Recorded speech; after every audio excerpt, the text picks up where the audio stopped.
Hello, everybody. Welcome back to Inside the Force. Dave Cottingham here with me, Cody Geiler. How are you, my man? I'm doing good. Doing great. How are you doing? Good. Good to talk Star Wars again with you. Little slow week this week as far as news, I think, but I think we've got some topics to get into that are going to be really interesting.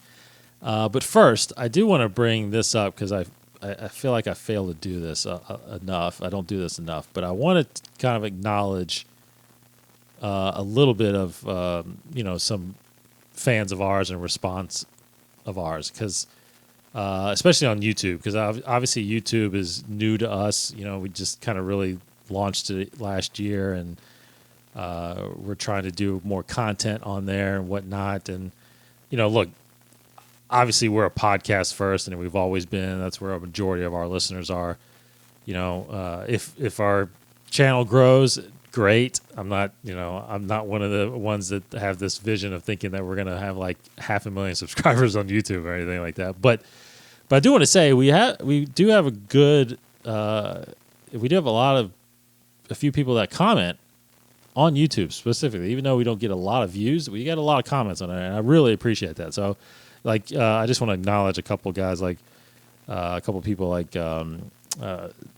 he goes by TIE Fighter. He's a good listener of ours. He actually listens to the Mandalorian podcast a lot, sends feedback on there. He sends in some great comments on our YouTube, and there's somebody named JoJo Jar Jar right now that's commenting on a lot of stuff. In fact, I want to read one of theirs. They that was really it was where was it? Oh man, I had it and I lost it. Sorry. Because it was in response to our Leia thing. I think it got buried. I don't know why, but it got buried anyway. So, and then there's a Thrawn addict that does a lot of comments on YouTube. I remember. So I just wanted to just mention that we. Oh, sorry, I hit the button there. I just want to mention that we really appreciate everybody commenting. Here, I found it, Cody, because this was good. Because I think this has a lot to do with you and what we did with this conversation. But JoJo Jar Jar mentioning is, I'm listening to the part with Leia for the 4th time now. Most interesting discussion I've heard in a long time. I really hope your theories come true, since they make so much sense. So it's really stuff like that, I think, that really keeps us going, keeps us interested in finding these conversations, and that's really been the goal of this thing, right? It's not about what we like or dislike about Star Wars. It's talking about what we do love about it, but also, where they can take these things. Now, they may never take it the way we think is going to go, or why we do it, but it's nice to hear stuff like that, don't you think?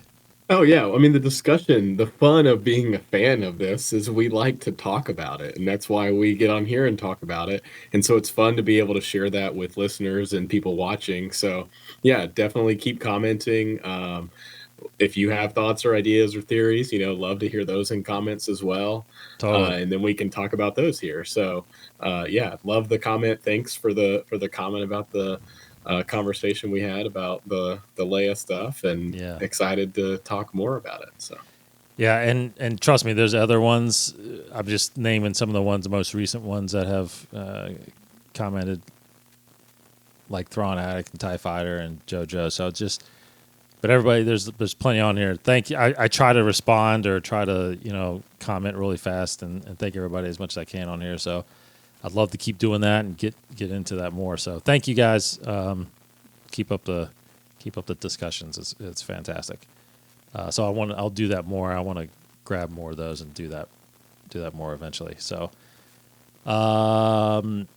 okay. So this episode, what we're going to do in this episode is run through a couple news things.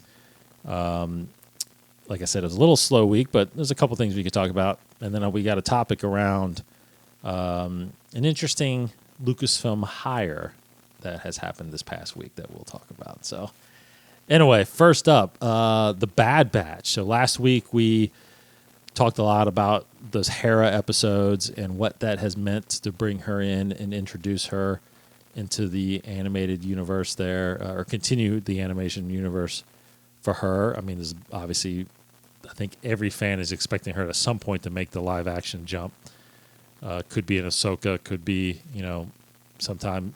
I mean, it could be any time. Could be Andor, but, probably not. But Rogue Squadron? Rogue Squadron, absolutely. That's actually probably the best bet. I would probably put my money on that for sure. So this last episode, which is episode 13 of the Bad Batch, called Infested, did take a slight detour. A lot of people acknowledged on social this past weekend. I don't know. What did you think with that episode? Yeah, I mean, yeah, it was definitely a Star Wars detour. That's for sure. I thought that's where you go with it. So that's no, I wasn't. That was good. Yeah, I mean, it's, I think we talked a little bit about it in some of the other episodes and when we kind of summarized them maybe like midway through. Sometimes it feels like the rising action of the show is going a certain direction, and like, they set up that really interesting idea that other clones are kind of struggling, or not struggling, but other clones are not following Order 66, or maybe their chips are malfunctioning. And so that, led us to a certain place. And then now it's like, okay, here's a whole different, just a side mission, not related to that, not picking up on any of those threads, not seeing what happened to those clones. I think we'll see what happened to those clones, but to me, it's a bummer that they had something so interesting like that. And then I'm like, oh, what happened to all the clones that got taken prisoner?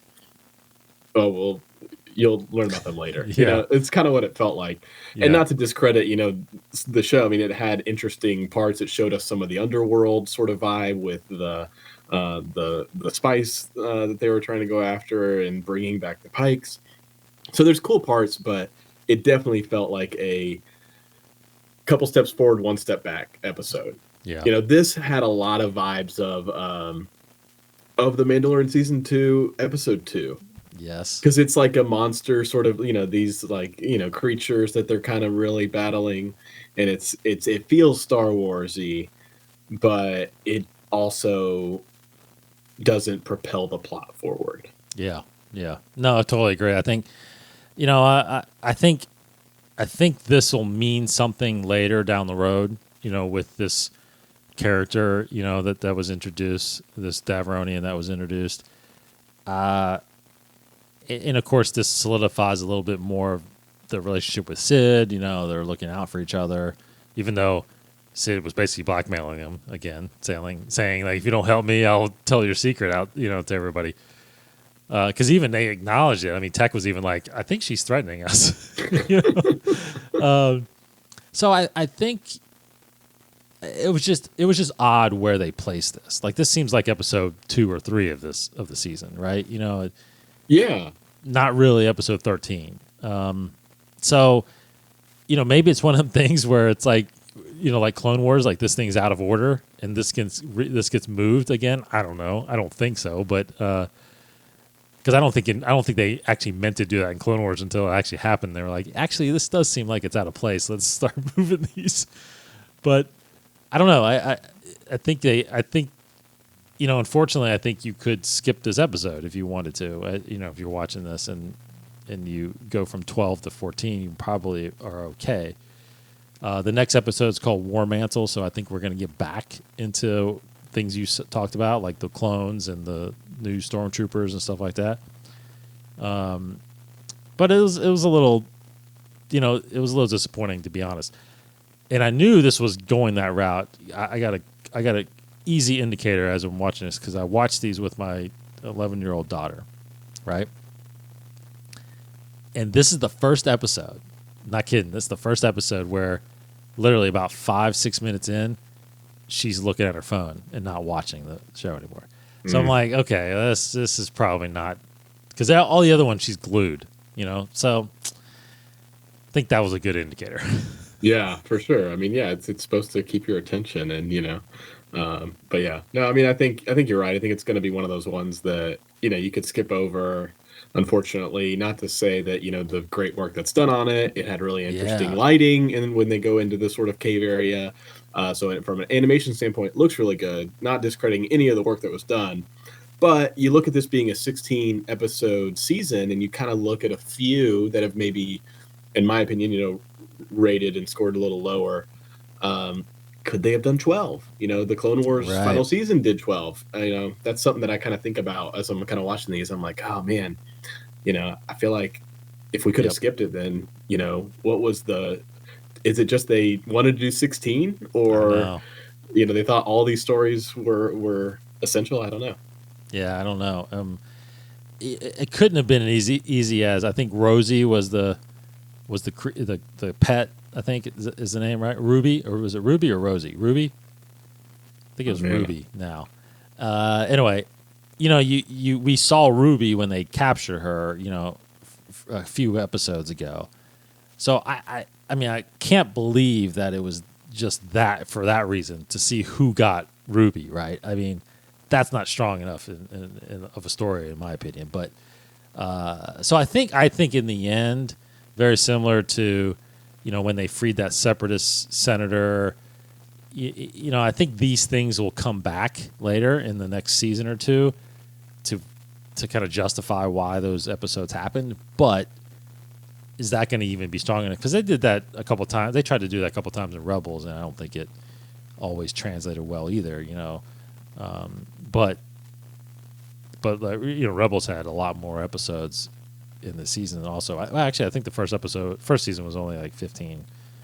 But anyway, there was a couple times when it popped up like that too, where it was like, okay, that was fun and entertaining, but it wasn't like, it didn't really move the story on that much. So. I will credit him with one really good thing from Rebels, since you mentioned it, is there's the episode with the Purgle, the space whales, that I just thought was kind of completely out of nowhere, and never thought about it again until, you go to the end of Rebels, and then the Purgle kind of play a big part in everything that happens. True. So, that's true. That's sometimes true. they do sow some seeds to pay them off later. So that's right.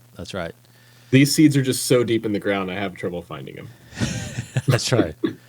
So again, episode 14 drops this weekend, and then we're into the 2-part finale, apparently 15, 16, which hasn't necessarily been named yet. I haven't looked in a couple of days, but I don't think it's named yet.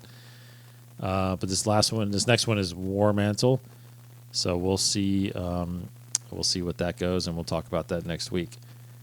Okay, so moving on to a little bit of news here. Just some brief Obi-Wan news. So Joel Edgerton out there is promoting his next movie right now called The Green Knight.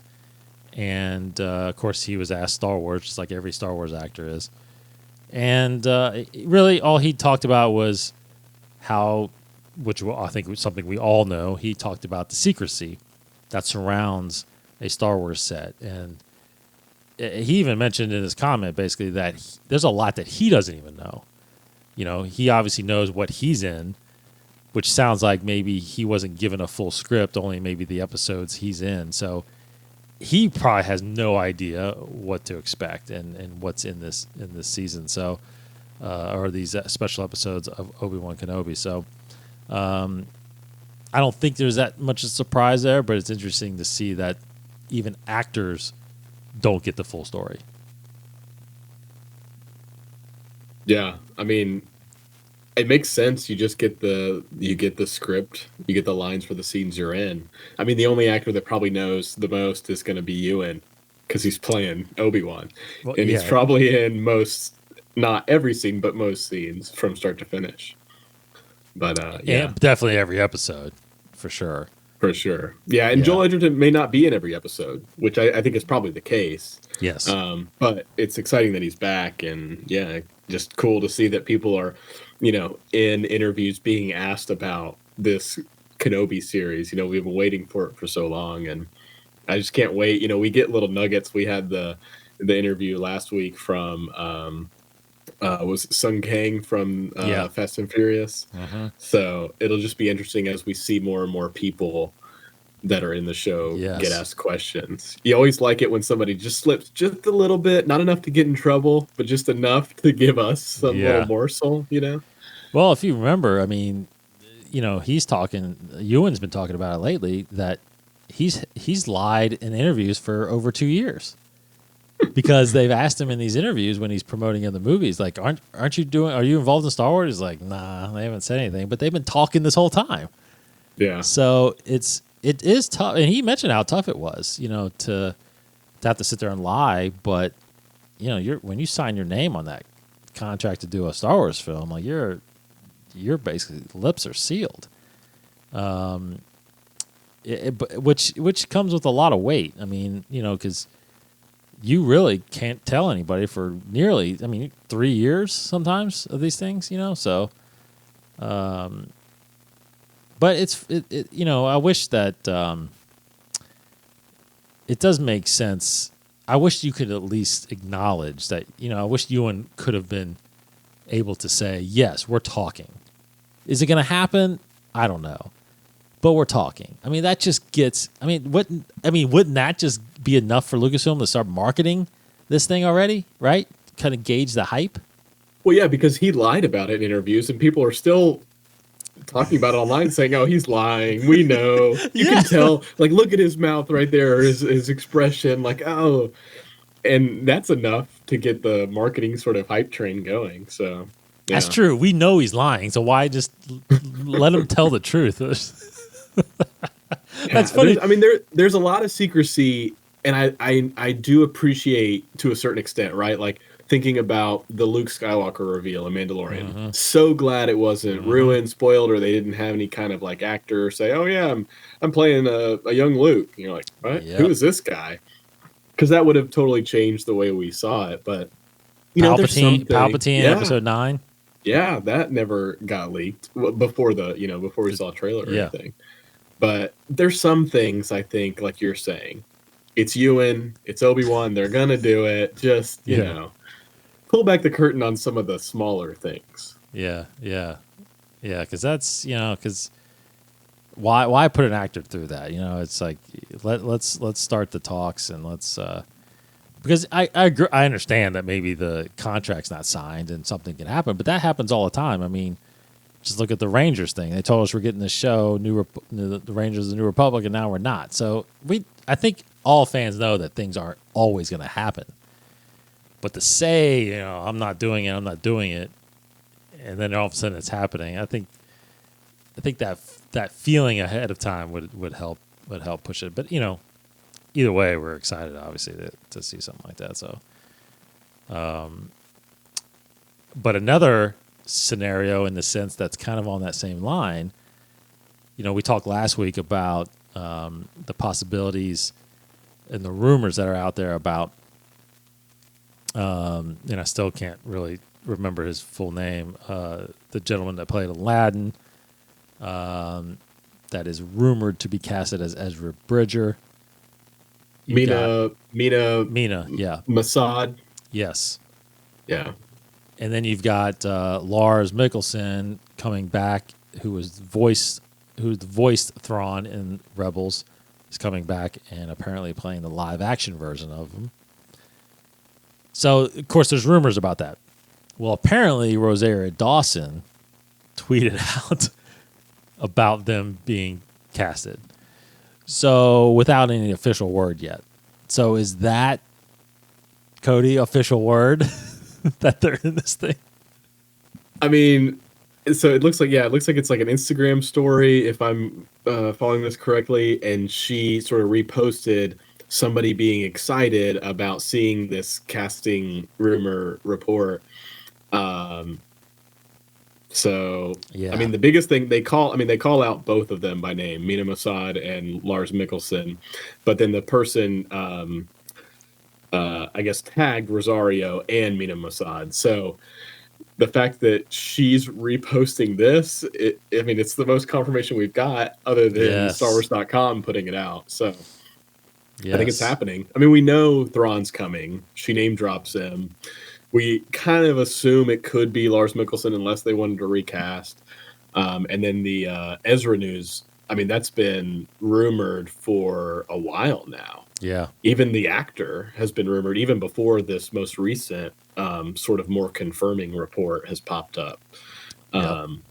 So yeah, I mean, it's going to be super interesting. We're going to get basically, that whole story of what happens post Rebels in the Oh. Ahsoka show, I guess, all in the first season, maybe. I don't know. Yeah, I think there's it's interesting whether or not they keep talking about Book of Boba Fett being Mandalorian 2.5. So could Ahsoka be 3.5? Because it's supposed to be kind of intertwining with the Mandalorian still. So is Ahsoka going to have her own full series by herself, or is Mandalorian going to be involved? So I think those are the lingering questions out there, because it seems like that's what they set it up for, is that Mando is somehow going to be involved, but maybe not. Maybe Ahsoka does her own thing, and the search for Ezra is that series. The animated series that we thought we were going to get is now a live action series, which is completely okay with me.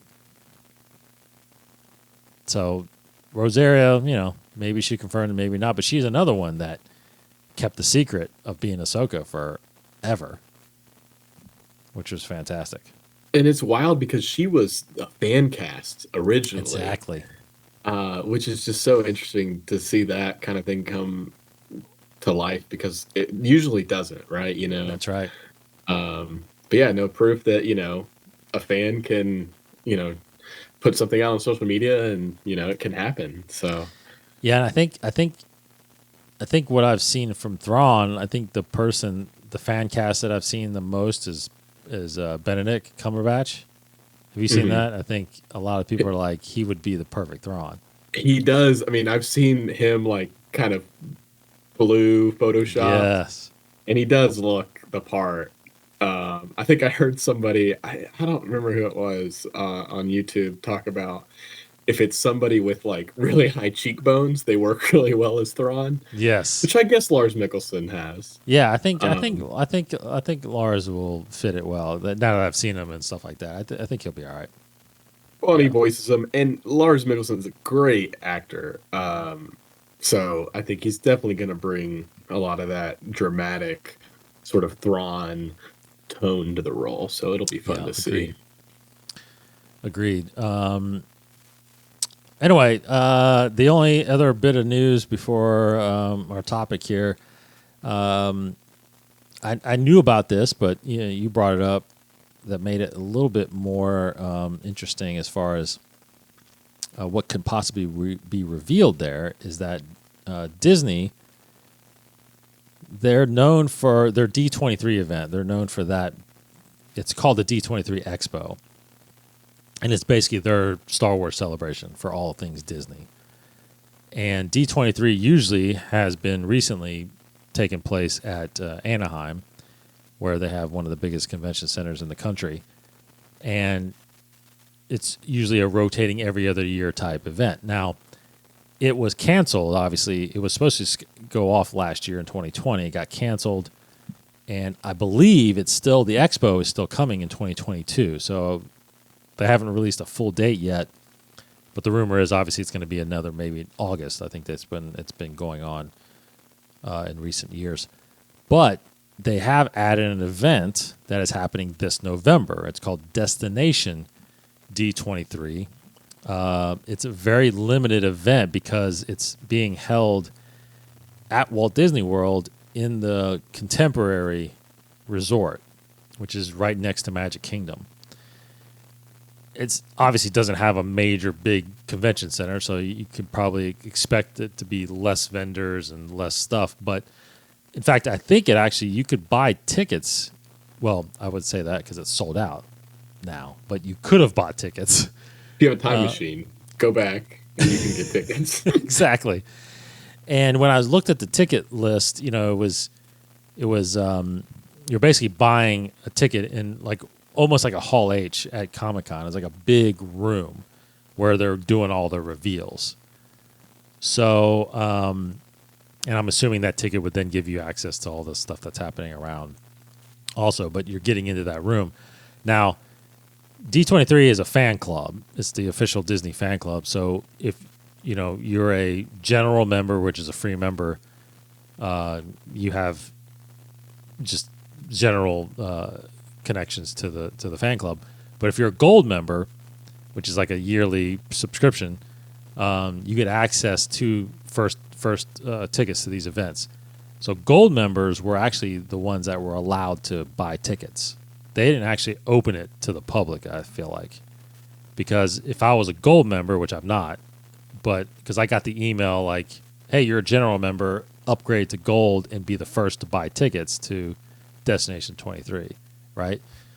So I'm assuming it didn't seem like there were a lot of tickets. So it's not a big, obviously, expo event. But there are going to be apparently reveals. And we had talked about prior to recording that there is going to be a special look at what's next coming on Disney+.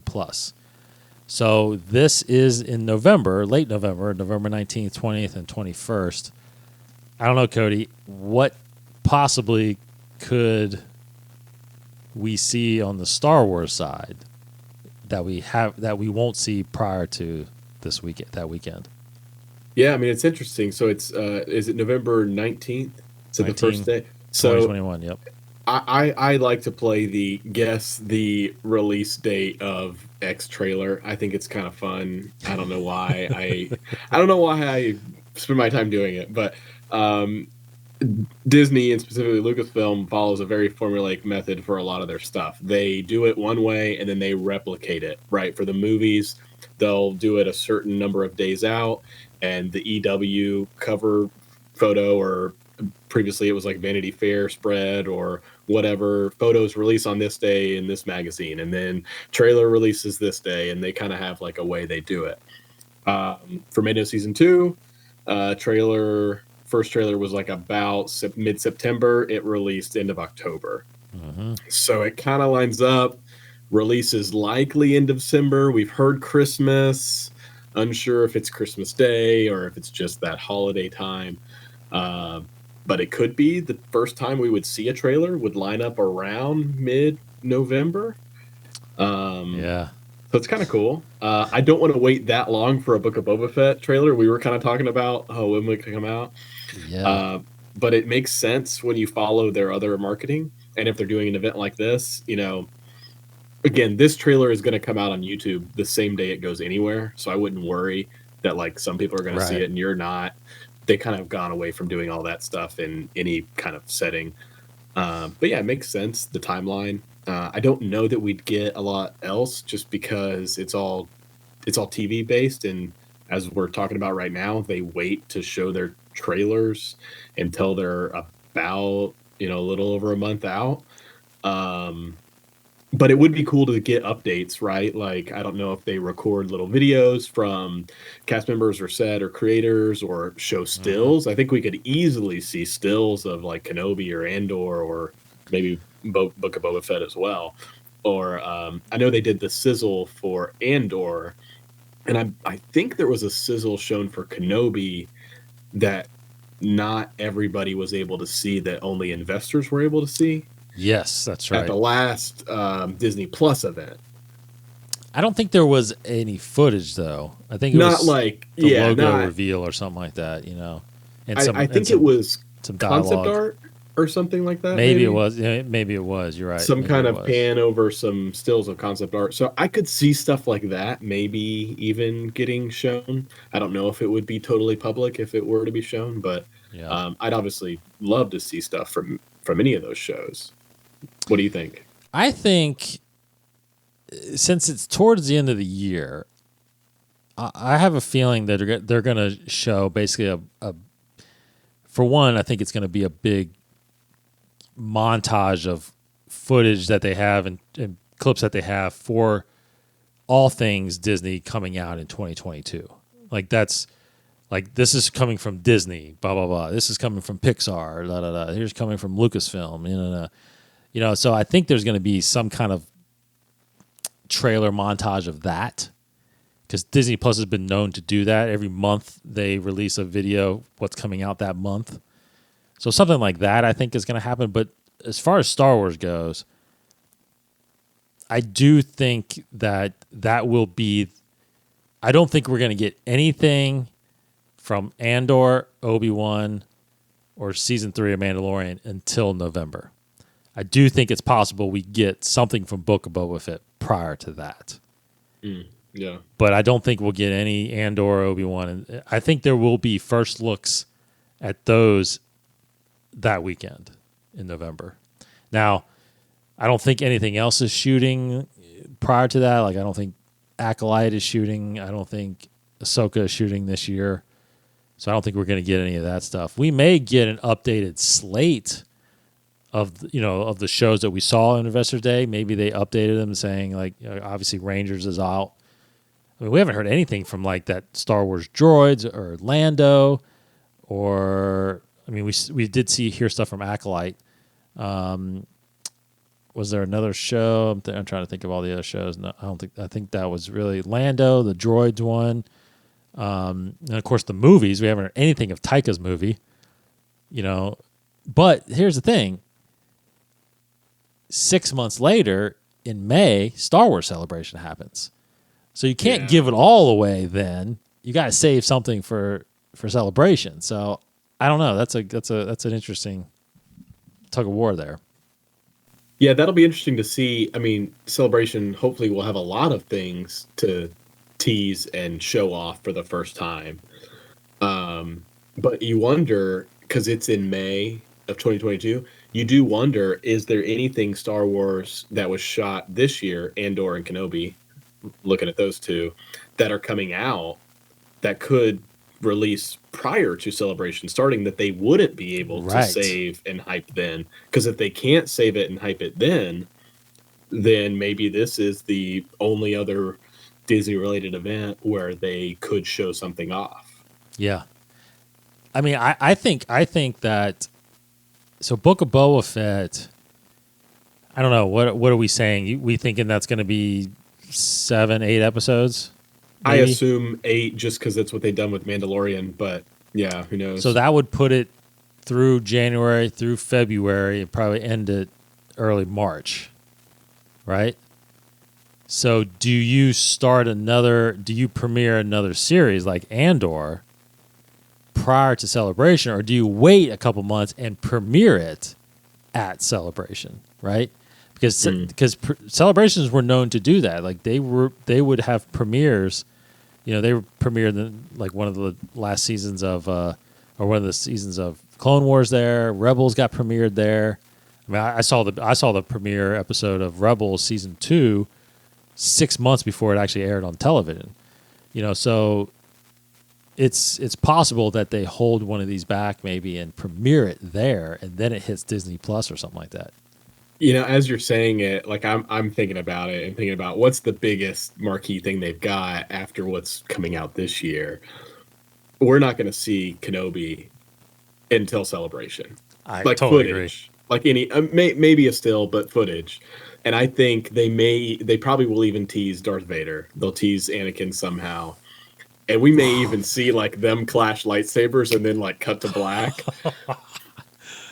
Man, but that feels like a Celebration moment, like a big kind of absolutely bring out Ewan, bring out Hayden, and the rest of the cast and stuff. So it makes me wonder. I don't know which one because they haven't announced, and maybe this event, like you're saying, will give us updated slate or dates. Even I'd love to know dates of, and I mean, hopefully sooner rather than later we get official date for Book of Boba. We assume Christmas, but I don't know if Andor's coming before Kenobi. I'm starting to think maybe it is. Right. Yeah, we don't know because I think Andor sounds like it's going to be more episodes than Obi-Wan. So there might be a lot more post work to do on that than Obi-Wan. So you're right.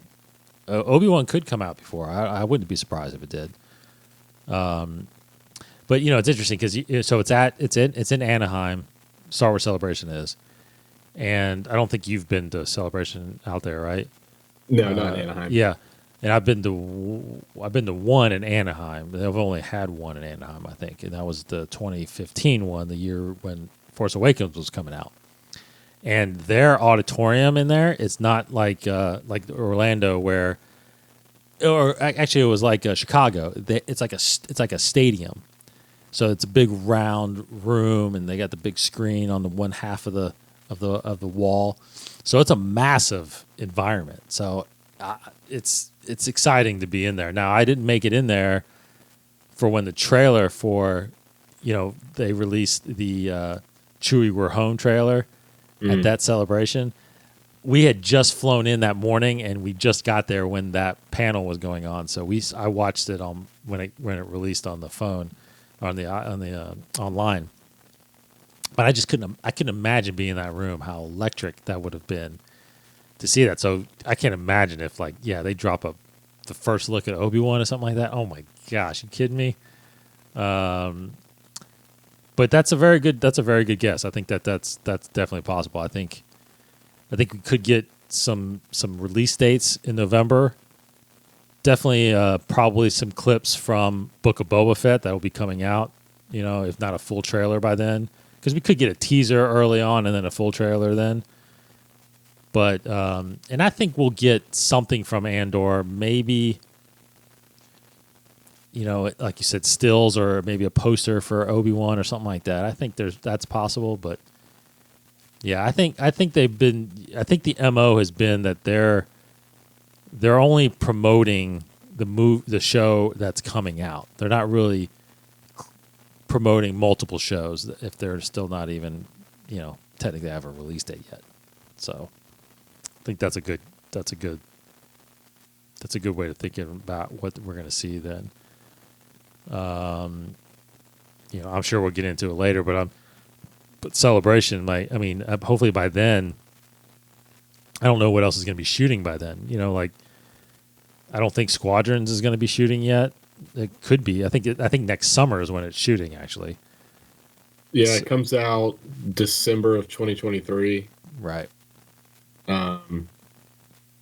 Yeah, so it could shoot. It could shoot as early as spring or summer, I guess. Depends on how long I think they it's want it to slated post for sometime in mid 2022, but who knows when, like Ahsoka and Acolyte, and if Lando ever gets shot, I don't know. Maybe there's new shows they're going to announce. Maybe there's something like, hey, look at what else we're going to be doing. Not in 2022, but here's what's going to eventually become. Well, even when they announced the Rogue Squadron movie with Patty Jenkins directing, we had all assumed that they announced Taika directing a movie that his was going to be 2023. Then that one kind of came and sort of was fast-tracked right before it. Or maybe it was just, we had just assumed wrong because we didn't know about Rogue Squadron at the time. So like you said, maybe there's a show that's going to shoot after Mando Season 3 that we don't know about. Mm-hmm. Hopefully Ahsoka shoots next in the pipeline, but yeah, maybe there's one that's going to come in out of nowhere. Yeah. So anyway, good discussion there. That's what we could look forward to. November will be a little bit of an announcement, I feel like, from Star Wars. So, but we're still a few months from that. So, real quick before we get into our topic, just some novel updates again. Rising Storm, which is the kickoff to this next wave of High Republic novels that came out from Cavan Scott last week. I'm sorry, not last week. That came out actually end of June. Out of the Shadows just came out this week, which was the next junior novel in that High Republic series. You've got Ronin, which is still coming out in October 12th. Is a Star Wars Visions novel. You got Queen's Hope coming, the third novel from E.K. Johnston about Queen and Senator Amidala. That's November 2nd. And the third Thrawn Ascendancy book is called Lesser Evil. That's coming out November 16th. And, of course, in the comic world right now, War of the Bounty Hunters is still raging hard. All the crossovers, all the Vaders and Star Wars and Bounty Hunter issues are all crossed over with War of the Bounty Hunter. So there's a lot of content there to check out if you want. And we'll dive into the War of the Bounty Hunters, I think, as when those issues come out, because it's pretty intense. I read the second issue the other day. It's pretty good. Okay, so what we wanted to kind of talk about briefly, I think, is a little bit of news that I'll turn it over to you, Cody. Has to do with the final episode of season 2 of The Mandalorian. So, what happened It seems like this is a topic we just keep coming back to, you know. Luke returning, it just, keeps coming up, and we saw a poster last week, and That's right. so recently it was announced through a comment on YouTube that a YouTuber with the name of Shamook, hopefully I'm pronouncing that right, who's known for doing deepfakes. If anybody has or hasn't seen, he did a deep fake of Luke from Mandalorian season 2 and did side by side with what the real thing was in his deep fake version. He's done other deep fakes prior to that for Tarkin and Leia and Rogue One. He did the Irishman. I think that was maybe one that kind of got him a little more just sort of like views on YouTube and things like that, as well as Tron Legacy. Some of those where they've digitally tried to de-age, and he's done now deep fake versions where he tries to make it look better. So recently posted on an upload that he did of oddly enough, it was a Batman deepfake, that he said, as some of you may already know, I joined ILM/Lucasfilm a few months ago and haven't had time to work on any new YouTube comment. Now I've settled into my job. Uploads should start increasing again. They'll be slow, but hopefully not months apart. So apparently he's been hired as I think it was called some kind of like facial something artist. There was like a fancy word for his a senior facial capture artist. Wow. So it was a fancy title for a guy that does really good deep fakes. Yes. But I just think it's kind of interesting. I mean, this guy is, YouTuber fan, creates what I think is also a better looking version of the Luke moment from Mandalorian season 2. I mean, if you look at it side by side and go to his YouTube, the eyes are a big thing that really stands out. Yes. Somehow they just don't look as glossed over. It looks a lot more like Mark Hamill's likeness from Return of the Jedi. Even some of the mouth, I think, looks more like him, and just his whole face shape, and even some of the textures. I think somebody else pointed out that the original version almost looks like they kind of airbrushed the face a little bit. Yeah. And his version actually has a little bit more texture to it. So super interesting. This guy's been hired, opens up a whole slew of ideas of what he's hired to do there. Yeah. And then also just this idea of, I'd love to get your take on, here's a fan who created some content of what a lot of people deem as a better version, and now has been hired by Lucasfilm to work with them. Well, let's break down a little bit first that shot, because I think, and I feel like we talked about this briefly because I'm starting to get a little deja vu a little bit, but as far as the breakdown goes, but when you look at the Marvel movies, because I remember seeing that for the first time, I believe it was Ant-Man when they de-aged Michael Douglas. And I was like, whoa, that is impressive. Now, obviously, you can tell that it was CG, but still pretty impressive. Now, as far as I know, he actually played the part, and they de-aged him, right? Which, to me, would seem a little easier, because it's the same actor. You're just basically removing aging, wrinkles or skin tones and stuff like that, right? But I think it's a little more difficult in a way, to do what they did here, where they have a completely different actor, and they have to not only put Mark Hamill's face on him, but then make it look younger, right? Or or whatever. They have to change the guy's face into Mark Hamill's.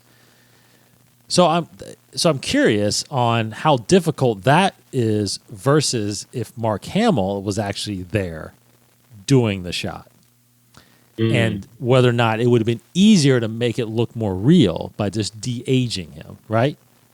Yeah, that's really interesting, because it almost kind of brings up, I mentioned this guy, I watched some of his other deepfakes before we recorded, and the Irishman one is interesting because, they took, older actor and made him look younger. But there's some ways you can tell, even just in like the way where his cheeks sit and his nose. And if you're familiar, you've seen movies before with him in it, then you kind of realize, okay, this doesn't quite look like him younger. Yeah. It looks like an older guy playing a younger version.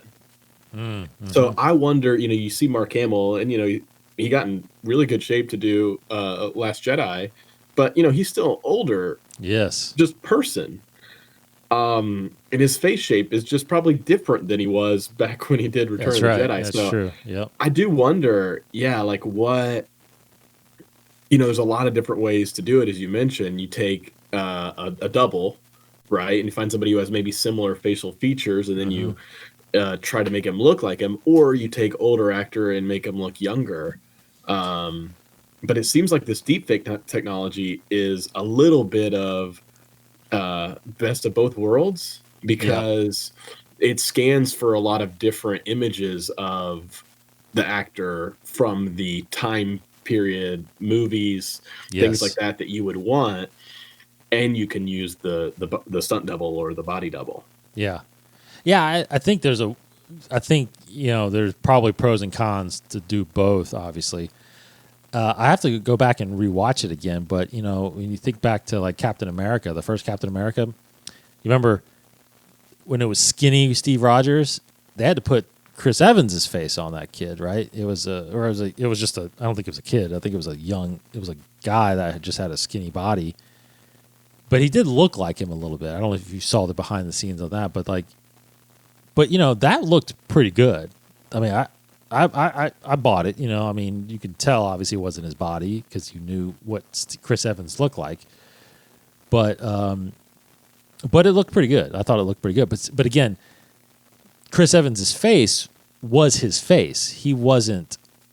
They just put his face on the guy's body. It wasn't like they had to de-age Chris Evans to put it on his body, right? So it's a little different. Yeah. But that was an example of putting someone's face on a different body. So I get it. I think it's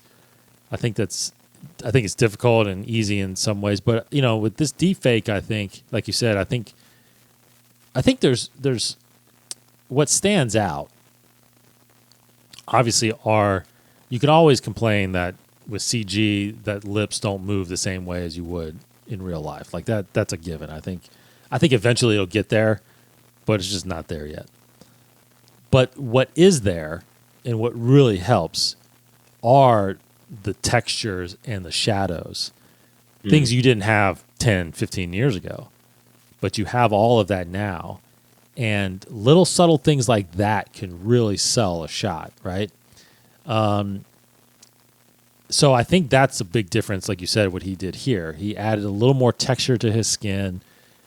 There was actually too much shadow, I felt like, on the Lucasfilm version. Like his eyes had shadows underneath his eyes whereas the deepfake it looked like there was a key hitting his face, and it was brighter, right? It looked more natural on a set than it basically looked like poor lighting on the Lucasfilm version in a sense. So little things like that, I think he understands those, and that's why I think it really garnered that attention. But if I showed my wife that, like, I don't think she would never really identify what the differences are. Maybe the eyes, like you said, the eyes are a little bit bigger. But other than that, it looks good. Now, here's the thing too: is do you know, or has it been talked about, like how long it took him to do it versus how long they actually gave someone at Lucasfilm to do it? Well, maybe we'll find out in the behind the scenes on the Lucasfilm side. We definitely don't know how long it took, but I assume it took a while. So here's a really interesting comment from Shamook, and this was 7 months ago. So this is prior to the comment about hiring, obviously prior to hiring, because this is when he did the. But after this is his comment he put up when he put up the Luke deepfake. Okay. He says, and maybe this, I guess this is a pinned comment, so it's a response to some feedback he got. It says, unfortunately, there isn't much I can do to improve the animation / mouth syncing. If I had access to the body double footage before they applied the CGI, deepfake would be a definite improvement. hopefully they release some behind the scenes footage eventually so I can give that a try. Also, I only had 4 days spare to do this deepfake before the holidays. I'm not 100% happy with the quality, but here it is anyway. Enjoy. So he did this in 4 days. Oh, wow. And he just used what they had and, tools that he had. So I think this is super interesting to look back on now and see where he's like, oh, if I had access to the footage, I could probably do better. And now it's almost like somehow he got a meeting or call, and Lucasfilm was probably like, hey, here's do better. And somehow either with this or some other, way, he sort of proved that he can do better. So that's interesting you read that, because to be honest, that's telling me why he got hired, because part of me thinks that if he did that in 4 days, Lucasfilm's looking at him like, wait a minute. He did that in 4 days. The guy we hired to do it took 2 months. Why aren't we talking to this guy? You know what I mean? Like, that is enough to get you hired, because you're going to save them money. And if it's better by paying it, by being cheaper. I mean, now you say cheaper because the guy, if he's on salary, it doesn't really matter, right? I mean, but he takes less time and he's more skilled. So it's going to garner a look. So that's possible that Lucasfilm, it took them a couple of weeks or a month to do what they did. This guy did it in 4 months. I mean, with barely the tools probably that they've got at their disposal with the original files, like you said. That's interesting. Yeah, I mean, that's 4 days. I'm impressed, regardless of knowing how long it took him. So much more impressed knowing it took 4 days, because it looks good, and to me, it looks better. It looks The original didn't look bad.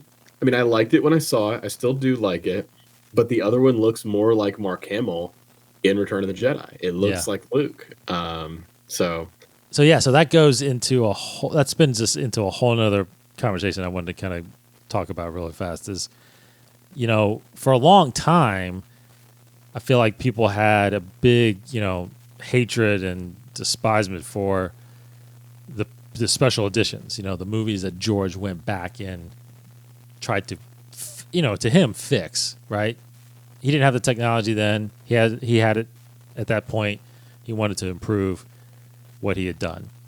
A lot of people don't like those. I'm okay with it. I like any kind of improvement. I don't mind that. A filmmaker, I feel like, has the right to do that. It does raise the question, though, like in this point in time, because we're 15, 16 years from the special editions being released, and there's constantly been little bit improvements here and there, like adding the Ewoks blinking and adding No and Vader, Vader screaming at the end of episode 6, and then you have something like this. Now, you mentioned before we recorded that the jeans guy that was in Mandalorian season 1 got fixed, right? And got updated. Does Lucasfilm see about getting this guy to replace the shot, possibly in this last episode of season 2? I mean, it seems like a no-brainer. I mean, the hard thing is this gets into a lot of, what their intent, the creator that did a lot of hard work on giving us this version, which was great and blew us all away.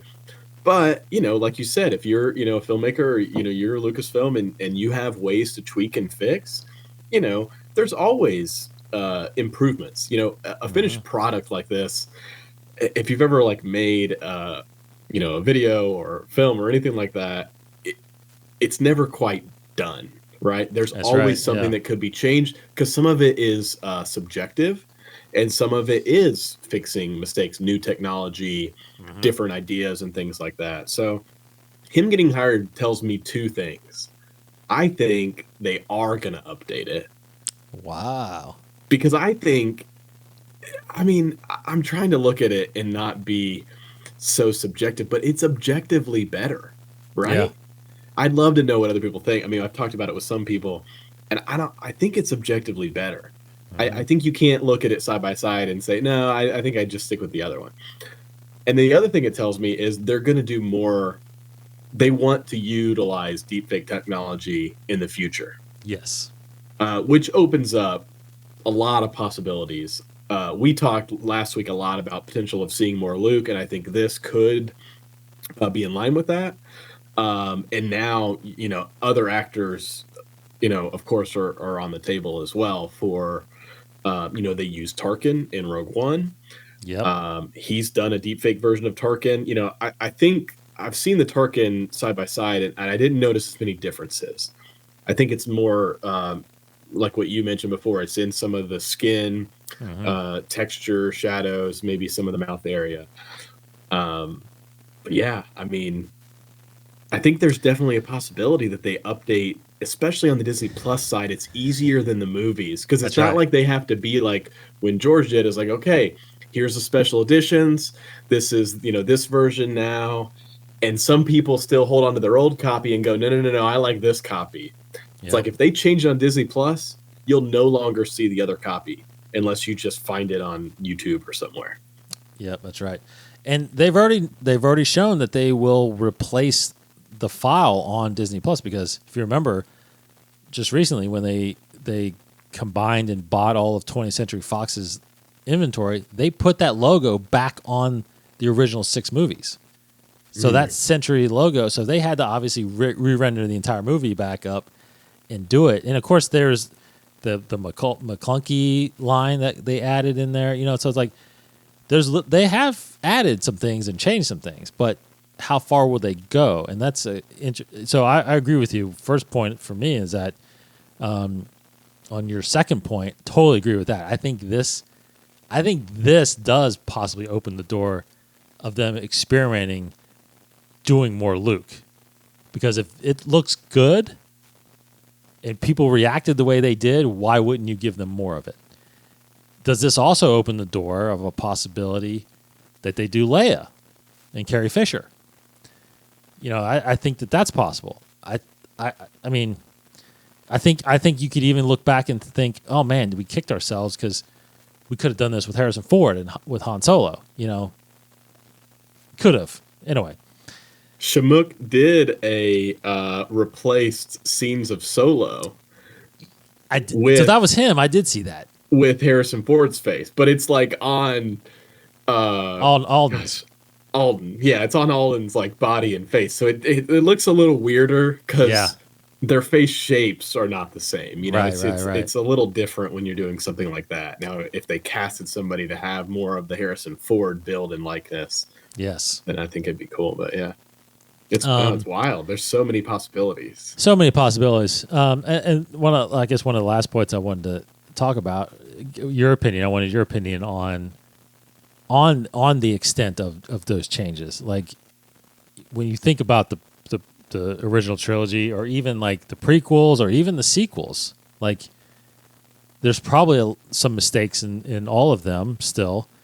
How do you feel about still tinkering with the Star Wars movies? Like, is it time to just say, no, we're done, close the door on all of it, what's out there is out there? Or should Disney go back and not just the originals or the prequels, but also look at the sequels? Is there things in there that maybe were mistakes that we should fix? I don't see much of the sequels. I don't think there's a lot of mistakes in that because they had the ability to fix those probably, but more so probably the original trilogy.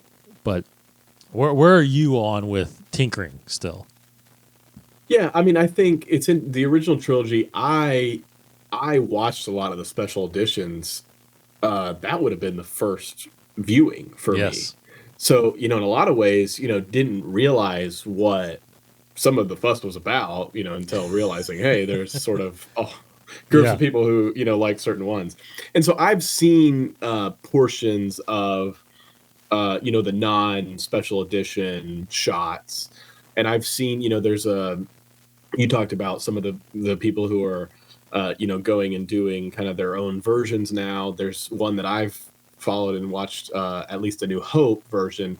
It's called the Despecialized. It's kind of what that version is. And so it still takes a lot of like the up-resing from the Blu-ray quality, but taking out some of the moments that potentially change. So, like Han, Greedo, who shot first type things. It sticks with the what was seen originally, as far as like story beats, but doesn't utilize more of the CG moments. But I think it's interesting when you talk about tinkering because obviously George wanted to add things like there's the scene of Jabba, um, like sort of moving around, where like Han like steps over him and stuff, and like that couldn't be realized in the original cut. But you go back with the technology they had and add it. I think that version of Jabba can continue to be tweaked anytime there's a breakthrough in the CGI technology. I don't know how many times you go through, and I don't know how realistic they can make it look with the film quality they shot. But especially things when it comes to lightsabers and blasters, those have been changed a lot, especially in the Blu-ray versions, and I think for the better, right? Yes. Like they look better, and there's things like that that are maybe more technical than story related. Yeah. That I think should be fixed or adjusted. But I guess the question you're getting at maybe is how long do you keep going back and doing it, right? Like they've done it for the Blu-ray quality. And so now, you wonder, will we ever get like a saga release that's like a 4K quality, like a box set? Or now that we have all 9, will they re-release them all together? And if they re-release them under Disney, Disney hasn't done a release of all the movies aside from digital. I think there's 4K versions that they put out there just recently. I think. The whole set though. The whole set, yeah. Okay. I think when it launched, November of last year. I think there were 4K versions that went out. Okay, interesting. Because I just keep wondering what stance Disney would take on the special edition versus the other cuts that are out there. Because, they added the McClunky thing. Yes. They clearly have some subtle differences from what George's previous cut was, and even what the Blu-ray cut was. So I wonder if we would get sort of any kind of amalgamation ever, where they take out moments that are maybe less popular with Star Wars fans, or they really lean into things like Han shot first and going back to pre-special edition. Yeah. So it looks like March of last year there was a Skywalker Saga 4K bundle, and then they had them individually that day too. So the 4Ks are out there, but see, everybody at that point they were all on Disney Plus. So I'm not sure that these, and they're 4K on Disney Plus. So I don't know. It didn't feel like as big of a release as when they did the Blu-ray. Correct. Yeah, and maybe it's because, like you mentioned, we're in the streaming digital sort of age era now. Yeah, but I do wonder because I've seen people talk about online that they had kind of want Disney to release a version that, at least some of the people that I follow and read about, a maybe less special edition version that is the same quality as Blu-ray or 4K. Yeah. I don't know that they would ever do that. I don't think so. I think it's in George's contract that they can't do that. Can't mess with the... That's a good point. I wonder, the theatrical versions, I don't think anybody could ever see those again. I don't think anybody will ever see those again. That's interesting. Yeah. That's got to be in his contract. There's got to be in his stipulation in his contract when he sold it that you can't go back and because his versions were the special editions. I mean, and he kept tinkering. He probably, if he still owned it, he would have definitely kept tinkering, I think. Because for me to answer that, my simple answer is, I'm okay with fixing things. Like you, I'm not necessarily. I don't think you're doing it. You should do it to change any storylines or characters or anything like that. I think if you're improving special effects, or if you're fixing something that went wrong. For example, my big thing with the original trilogy is still Cloud City. Like, I still think Cloud City still looks like it was shot in the 80s, and it doesn't look like it was shot now. Like, there's still a lot of matte paintings, and having a matte painting is fine, but there's no life in it at all, right? Like when they're walking in the hallway through the window there, it just doesn't look alive out there. But some of them do. Like, he replaced some of them, but didn't replace all of them. So, that's where I'm saying, like, he should have fixed them all if you were going to do it. So there's stuff like that. There's definitely lightsabers. I mean, there's still some issues with lightsabers. He did improve a lot of them, but some of them, like, lost the white blade, and, they had to go back and fix that. But there's still, like, Luke running out of the Wampa cave. You can clearly hear the sound of the lightsaber, turning off, but it's still on as he's running out of there. So stuff like that. It's like, okay, there's a mistake there. Let's fix it. Mm-hmm. Yeah. So I'm all for that kind of stuff. I know that takes money and time, but to me, there's a point where I think you can fix the issues, the problems that make it better, and then you can kind of walk away from it. But I don't know. I don't think Disney will do it. I think that they're looking to the future and not really worried about those anymore. But for me, we don't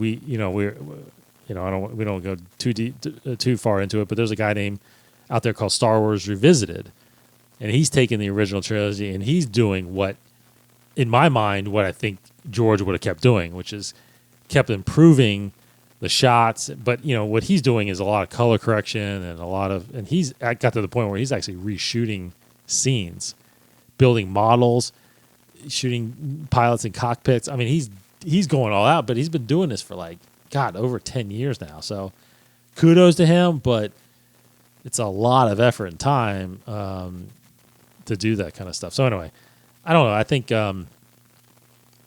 you're right. I think there's a possibility they could, tinker a little bit, but I don't know. I think I'm at the point where I don't think they're going to anymore. Yeah, I think you're right. You kind of have to walk away, and you kind of have to let a movie, especially one that's as revered as any of the original trilogy or even the prequels to that extent, and just say, hey, this is how they were made, and this is the way they were made that people loved them when they released, right? Right. And the sequels don't really need as much attention unless there's like fixes or like mistake moments that people catch. Right. But the whole de-aging, I think, brings up the second aspect, and what kind of spurred this is like, the Luke thing. I think they will change. I think this potential hire is evidence of it. The Rogue One stuff, I really wonder. I mean, I don't think they looked that bad. No. But have you seen any of the Leia deepfake versus the Leia that they added in Rogue One? That one I have not. No, I have not. Okay, because that one looks more telling to me. Like, because the deepfake is obviously Carrie, right? They scan for images of Carrie and they just put it on, that version that they shot. And when you see the side by side, I mean, it's really interesting to look at. Yeah. Because the Rogue One Carrie, while it looked great, and I think they made a good call on, maybe not having her talk very much or do very much, but some of the face shape around the eyes and stuff and cheekbones are just they're not exact, which I guess they never could be, but they just are off when you see something that looks more like the proper likeness. But now they did, they did Leia obviously in Episode 9, but they actually stole that shot from Return of the Jedi. So it's actual footage from Return of the Jedi. They just put on her daughter's face. So they didn't have to do the whole CG deepfake kind of thing, So that one is a lot easier. But yeah, when you get into talking, or even saying one word like she did in Rogue One, Hope, it's still off a little bit, right? It's still not there. So one last question before we wrap, because that brought up a good thought, is that would you be at all comfortable with, for example, let's take the Leia thing or even the Tarkin one, because obviously those people are past, right? You can't even bring them in even if they're older. Is it better to do what they did, which is have an actor put the dots on them and do the facial stuff, or could you live with just an entire CG character of that person? What I mean by that, how they do creatures, right? Those creatures are full CG'd. Those are getting better. Now, those aren't fully there either, right? Because, again, you have the talking but it's getting there. I mean, you see some of these video games, some of these CG trailers for these video games, and it's like, wow, that looks pretty incredible. Is that all? Would that turn you off or on or anything like that? As far as if it was just a whole CG person? Yeah, I mean, the only thing that's come anywhere close in my mind on the more CG side, I think, to the video games less than the movie stuff, because like you said, human faces, they can't do CG in movie. Like, I mean, they've done these versions of de-aging, but you can't just create a new human that you've never seen before CG and make it believable, right? Like, you have to have some essence of a person before it to mimic. But the metahuman stuff that Unreal Engine does is probably the closest looking right that I've seen. Knowing what I know that's available now, I would honestly just go all in, which I'm hoping that Lucasfilm is doing a little bit of with this deepfake stuff, because I think you still have to have a human. You have to have the body and the motions, kind of like what they did with Luke, right? You can have Luke, have his saber fighting, everything, and it's a real person. Find tricks and ways, like they do with stunt doubles and all the choreography they do. Half the time, maybe not half the time, but a lot of the time these actors aren't the ones doing some of their stunts. They just find interesting ways to shoot it to where you can't see their face when they're doing some of the interesting stunts. So I think you're always going to need to have a real actor, whether it's for the facial capture, like you talked about with the motion tracking dots to maybe help get some emotion, or just for purposes of real lighting in a space, interacting with fabrics and things that are tangible. I think you're always going to want to have those elements and then digitally add the face in over top. Yeah. When available, obviously. Yeah. And I think you're right. I think as you keep doing that method, you're bound to get better at it, and technology is eventually going to get better, just like it does with everything else. And at some point, we probably will get to the point where you won't be able to tell, maybe, obviously you would know if you see a young Carrie Fisher, but, if you're, I don't know, if you're the de-aging part, I think from an older person to a younger person, I think that's going to keep definitely getting better and a lot easier. But I don't know. We'll see. Just when I thought that we weren't going to have a long episode, talking Star Wars with you, man, it gets long. Well, that's sometimes the slow news weeks allow us to dive in a little more. That's true. All right, so good talk there. I think we're going to get more into that, obviously, as we see more content like that. I think this is definitely, especially with, like we said, with this hire, it's definitely like the last time I think we're going to hear about this or see something like this. So be interesting to see it for the next time and how well that's improved. Maybe this means that we could get another Luke sighting at some point in The Mandalorian. Who knows? All right. Thanks, everybody, for joining us. Come back next week. Go to InsideTheForce.com. Check out our other content. We just released another Beyond the Saga, where Hannah and I deep dived into the Star Wars comics. And we've got another interesting one coming out here shortly. We're doing all stories, not just books. We're doing all stories. So we actually did a Beyond the Saga on Rise of the Resistance, the ride at Galaxy's Edge, because there is a story there. So we kind of talked about that and broke that down. So that will be out shortly. Look for that. Cody, as always, thanks for joining me on Inside the Force. Yeah, man. Thanks for having me. Love talking Star Wars with you. That's right. That's right. Take care, everybody. Love, like Cody said early on in the beginning of the show, we love some feedback, and keep commenting on our stuff, and we'll keep talking about it. And we'll get more, we'll talk more about those comments on these shows as we go forward. So thank you, everybody. Take care. Have a great week. May the Force be with you.